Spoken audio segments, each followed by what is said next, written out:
Awal mula Sang Hyang Nur Cahya disebut dewa. Ketika masih berada di alam sorga yang kemudian dihubungkan dengan alam marcapada yakni alam dunia. Maka Sang Hyang Janmawalijaya Sang Hyang Adama atau Nabi Adam beserta istrinya Sang Dewi Janmawanuja. Atau Sang Dewi Kawahya atau Siti Hawa. Kemudian diturunkan ke dunia untuk dijadikan khalifah hingga mempunyai anak 40 orang yang di dalam kelahirannya selalu kembar laki-laki dan perempuan hanya putra yang keenam saja yang dilahirkan dalam serat Paramayoga disebutkan. Sayyid Anwar atau Sang Hyang Nur Cahya adalah seorang anak dari Nabi Sis putra Nabi Adam diceritakan bahwa dia sangat kaget dengan penyakit dan kematian kakeknya Nabi Adam. Dan sangat ingin melarikan diri dari kematian. Sehingga meninggalkan kota tempat tinggalnya, Kurnia Malebari, untuk mencari obat yang akan melindunginya dari segala penyakit dan juga menghindarkan dari kematian agar supaya Sang Hyang Nur Cahya dapat tenteram dan puas hatinya. Maka Ijajil menghampiri, tetapi kali ini beralih rupa sebagai seorang tua di tengah-tengah nyala api dan mengaku bahwa dirinya adalah Tuhan yang menguasai alam serta mempunyai sorga neraka. Ia terpesona melihat keelokan pemandangan hasil tipu muslihat Ijajil tersebut. Maka ia berdatang sembah kepadanya kemudian Sang Hyang Nur Cahya diterbangkan ke puncak gunung Kelasa yang tertinggi. Di sana ia ditunjukkan wasiat mustika Ratna Dumilah barang siapa dapat memiliki mustika tersebut tidak akan terserang lapar, haus, kantuk, sakit, pati dan sebagainya. Bahkan apa saja yang diciptakan bisa berwujud dan apapun yang diidam-idamkan dapat tercapai. Ijajil yang membentuk dirinya sebagai orang tua tadi segera menciptakan sorga neraka lengkap dengan segala isinya, yaitu kahyangan, untuk selanjutnya diserahkan kepada Sang Hyang Nur Cahya. Itulah mula pertama para dewa mempunyai wasiat mustika Ratna Dumilah. Perlu ditambahkan bahwa para dewa itu adalah bersifat halus dan bertempat di alam gaib. Pada umumnya orang menyebut alam kedewatan atau kahyangan. Pada waktu itu di Pulau Dewata disebut juga Pulau Besi atau Lak Dewa, bertahtalah seorang raja para lelembut, makhluk halus bernama Prabu Nurhadi. Adapun urutan silsilahnya sebagai berikut, Prabu Nurhadi putra Prabu Rawangin. Prabu Rawangin putra Prabu Sang Hyang Malhadewa. Sang Hyang Malhadewa putra Sang Hyang Mahlija, Sang Hyang Hertahetu. Sang Hyang Hertahetu putra Sang Hyang Babarbuana. Sang Hyang Babarbuana adalah keturunan Sang Hyang Janbanujan. Ketika Sang Hyang Nur Cahya berkahyangan di puncak gunung Kelasa sudah menginjak 1000 tahun lamanya, maka mulai terlihatlah pamornya di sekeliling bumi. Prabu Nurhadi pun terkena perbawa cahaya tersebut. Ia tertarik hatinya ingin mengetahui letak kedudukannya. Lalu segera bersiap-siap berangkat dengan pengawal-pengawalnya. Setelah ia mengetahui bahwa asal cahaya tadi adalah gara-gara Sang Hyang Nur Cahya, maka terbit amarahnya dan ia bertekad hendak memusnahkannya. Oleh karena kesaktian Sang Hyang Nur Cahya lebih unggul, maka apabila Sang Hyang Nurhadi mencoba mendekati hilanglah daya kekuatannya. Akhirnya ia menyerah kalah bertekuk lutut dan bersedia mengabdi kepadanya. Selama di kahyangan, Sang Hyang Nurhadi diwejang segala macam ilmu kesaktian dan di dalam waktu yang singkat telah tercakup seluruhnya. Sebagai imbalannya maka Sang Hyang Nurhadi mengundang Sang Hyang Nur Cahya untuk datang ke kerajaan Pulau Dewata. Oleh Sang Hyang Nur Cahya undangan tersebut diterima dengan senang hati. Ketika Sang Hyang Nur Cahya telah tiba di kerajaan Pulau Dewata, ia diterima dengan suatu sambutan kebesaran dengan upacara-upacara kerajaan. Selanjutnya atas usul Sang Hyang Nurhadi ia bersedia pula diangkat menjadi raja di Pulau Dewata memerintah para lelembut menggantikan kedudukan Prabu Nurhadi. Di samping itu ia dipersuntingkan pula dengan seorang putrinya bernama Dewi Nurini ya Dewi Malhamuni. Disebut pula Dewi Pramuni untuk dijadikan permaisuri. Dari sinilah asal-usul keturunan Sang Hyang Nur Cahya disebut dewa. Lahirnya Sang Hyang Nurasa. Sang Hyang Nur Cahya dengan Dewi Nurini mengalami hidup rukun damai, penuh kasih sayang bak Mimi dan Mintuna. Tidak lama kemudian Dewi Nurini mengandung selanjutnya melahirkan seorang bayi laki-laki tetapi berupa rasa bercampur cahaya. Serenta dipuja oleh ramanya seraya disiram dengan tirta Kamandanu. Maka berwujudlah jirim manusia. Akan tetapi masih diliputi kegaiban, dalam alam Palimunan, diberi nama Sang Hyang Nararasa atau Sang Hyang Nurasa. Setelah dewasa Sang Hyang Nurasa diberi minum air kehidupan dan diwejang segala macam ilmu kesaktian. Kemudian ia dinobatkan menjadi raja bergelar Sang Hyang Natawisesa ya Sang Hyang Jatimurti ya Sang Hyang Rudraradana ya Sang Hyang Darmasonya dan masih banyak lagi gelar yang disandangnya. Lama sudah Sang Hyang Nurasa menjadi raja, namun belum juga mempunyai permaisuri.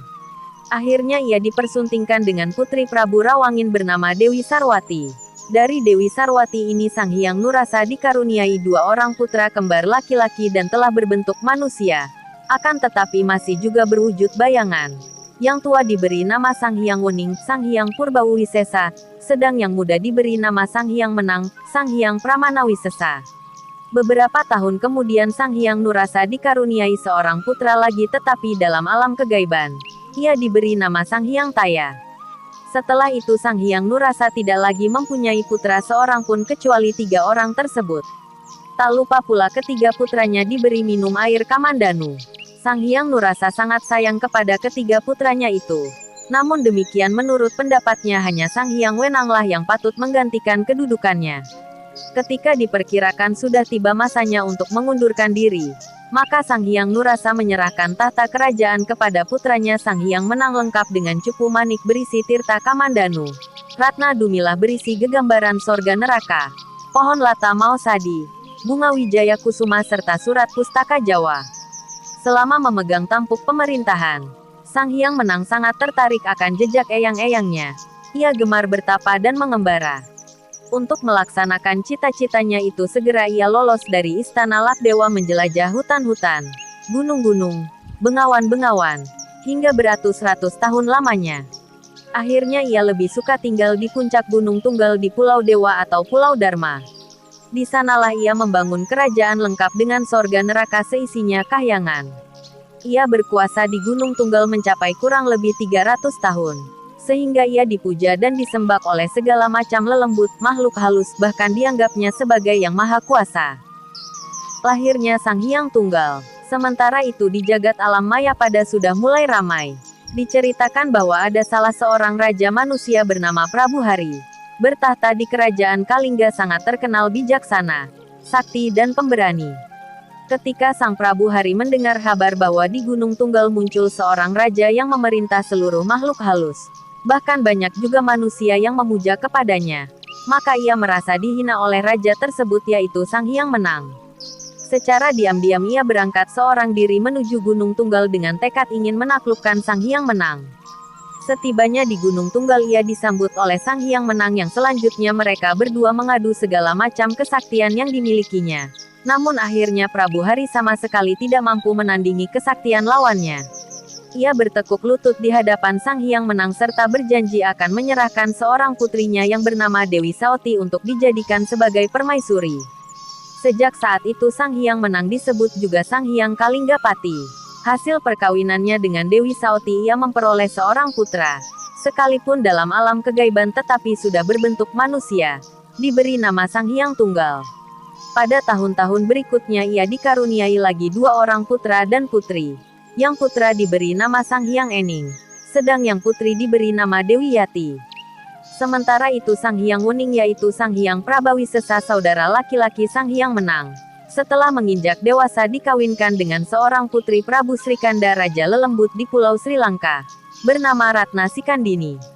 Sang Hyang Wening selanjutnya mendirikan kerajaan di Sri Lanka dengan memakai gelar Sang Hyang Darmawisesa. Dari hasil perkawinan tersebut ia memperoleh 5 orang putra dan putri. Salah seorang putrinya yang bernama Dewi Darmani dan sebagai putrinya yang sulung dijodohkan dengan keponakannya sendiri ialah putra Sang Hyang Menang yang bernama Sang Hyang Tunggal. Sedang putra-putra lainnya ialah Sang Hyang Darmana, Sang Hyang Trijata, Sang Hyang Caturkanaka dan Sang Hyang Pancaresi. Diceritakan bahwa Sang Hyang Tunggal dengan Dewi Darmani dapat hidup rukun damai penuh kebahagiaan di negeri Kalingga. Sang Hyang Menang kembali bertahta di Pulau Maldewa. Pulau tersebut berupa 2 buah pulau di negeri atas angin sebelah barat India, yang sebuah bernama Pulau Lakdewa dan lainnya bernama Pulau Darmadewa. Ketika itu Sang Hyang Menang bercita-cita ingin supaya jagat Triloka tunduk di bawah perintahnya. Seluruh alam dapat dikuasainya. Suatu ketika kehendak Allah berlaku juga. Pulau Maldewa digoncang oleh gempa bumi. Gunung-gunung meletus dan taufan mengganas. Dibenduk oleh Tuhan Yang Maha Esa. Para lelembut tidak dapat berbuat sesuatu apapun, kecuali harus mengungsi ke dasar lautan. Setelah taufan mereda maka Sang Hyang Menang kembali ke negerinya. Tetapi keadaan Pulau Maldewa telah rusak porak-poranda, tak dapat dihuni sama sekali. Terpaksa ia berpindah tempat membangun kerajaan baru di puncak Gunung Tengguru negeri atas angin. Ketika situasi mulai tenteram kembali, maka Sang Hyang Menang memanggil putranya Sang Hyang Tunggal untuk menerima wejangan segala macam ilmu kesaktian serta mewarisi segala macam pusaka peninggalan eyang-eyangnya. Bertahun-tahun Sang Hyang Tunggal bertahta di Kahyangan Tengguru dengan permaisurinya. Selama itu ia dikaruniai 3 orang putra, yaitu Sang Hyang Darmadewaya, Sang Hyang Rudra, Sang Hyang Darmastuti dan Sang Hyang Dewanjali. Ketiga-tiganya masih termasuk golongan lelembut. Oleh sebab itu Sang Hyang Tunggal masih saja berprihatin. Ia ingin mempunyai keturunan yang berwujud manusia biasa. Karena mengingat bahwa ibunya toh seorang manusia biasa. Begitu juga eyang-eyangnya Sang Hyang Sita dan Sang Hyang Adama. Like, komen, dan subscribe agar tidak ketinggalan kisah selanjutnya. Hanya di channel Cerita Rakyat.